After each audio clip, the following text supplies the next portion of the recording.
Modern Warfare 4 will release on October 23rd, 2026, and it will introduce a new iteration of the extraction mode first seen in Modern Warfare 2 back in 2022, called DMZ. I'm excited for the return of this mode as it was one of my all-time favourite modes in Call of Duty history. In today's video, I wanted to take a deeper look at the forward operating base that is coming to DMZ that will be a social space for you and your squad to explore, upgrade, expand and improve between matches. It promises a lot of cool new features, so let's go over everything we know about the forward operating base so far. The forward operating base is described as a hub between operations. It can be upgraded to unlock new services, expand operational capabilities, and prepare yourself and your squad for future deployments. Before and after each extraction from matches, you'll return to the forward operating base where you can prepare for your next run. At the FOB, you'll be able to access features such as the 3D printer crafting station, a stash where inventory items are stored, purchase weapons from vendors, practice at a firing range, check the end-game bounty boards, amongst other upgrade systems that will improve over time.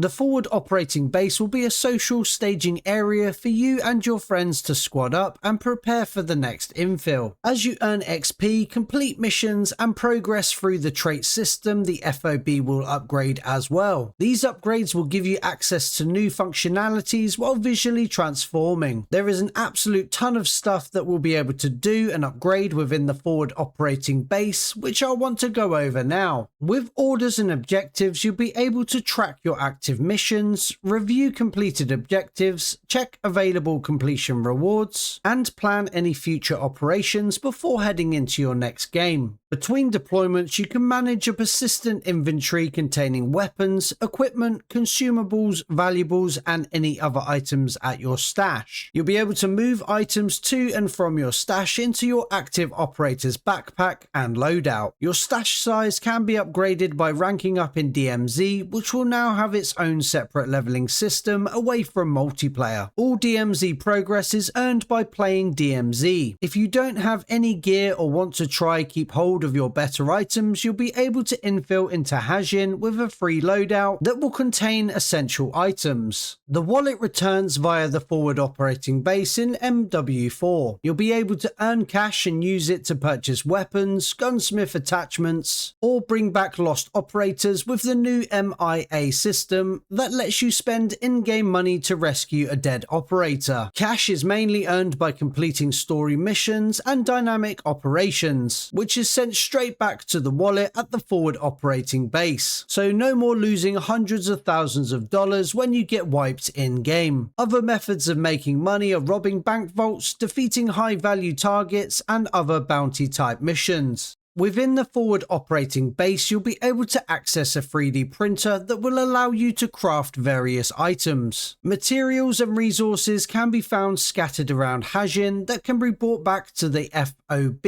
and used to create other useful items. There are 10 categories of gear that can be crafted at the 3D printer. Gear, so this is tactical equipment such as night vision goggles and parachutes. Backpacks of varying sizes and specializations. Plate carriers, so this is different types of armor vests. Tacticals, which is non-lethal equipment like stun and flash grenades. Lethals, which is lethal equipment like frag grenades. Consumables like painkillers or radiation blockers, field upgrades that will provide certain tactical support or intelligence in-game, fire support items which are deployable offensive kill streaks, tracked recipes which are a series of tagged recipes you are currently looking for, and finally special items which is, and I quote, a wide variety of items used for a wide variety of purposes.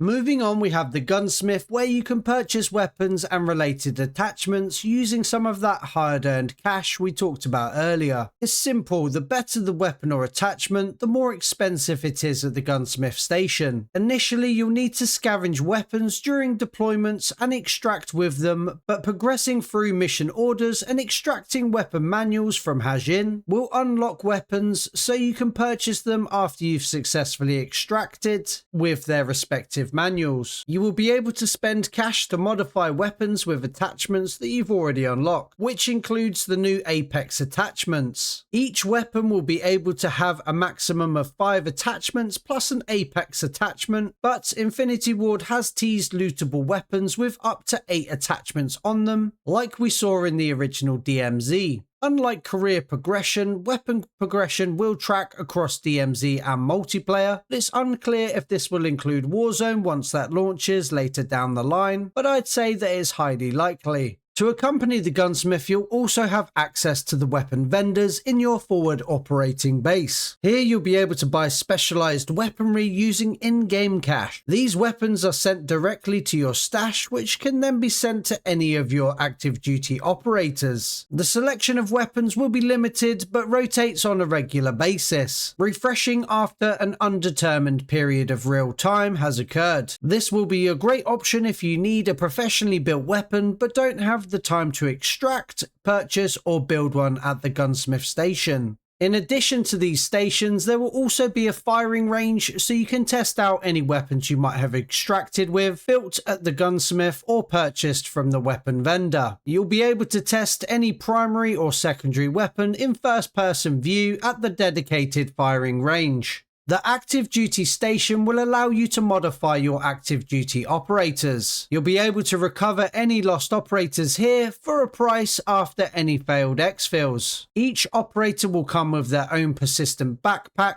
persistent loadout and persistent trait tree. More on that in a second. So you can mix things up and have a wide variety of operators ready for different situations. In DMZ, the more XP you earn, the more you level up your operators. Leveling up will improve your forward operating base, but it will also reward you with trait points, which can be used in the trait tree, which offers various disciplines related to scavenging, combat and other capabilities. Spending trait points on operators will lock them to that specific operator. They can't be redeemed on another operator later. Unlock traits along with other passive benefits that allow you to specialize individual operators for specific roles like PvP engagements, infiltration, looting, recoveries or cash mules. At the boss board, you'll be able to review the latest intel on hostile lieutenants, which are high-ranking enemy targets, before you infill into Hajin. You'll be able to drop some cash for intel related to a particular lieutenant that will help you pinpoint their location and reach them before another squad does. Eliminated lieutenants drop dog tags which can be extracted back to your forward operating base and help populate your boss bounty board. But these valuable dog tags can be tracked by enemy squads in-game, so getting them out will be tricky.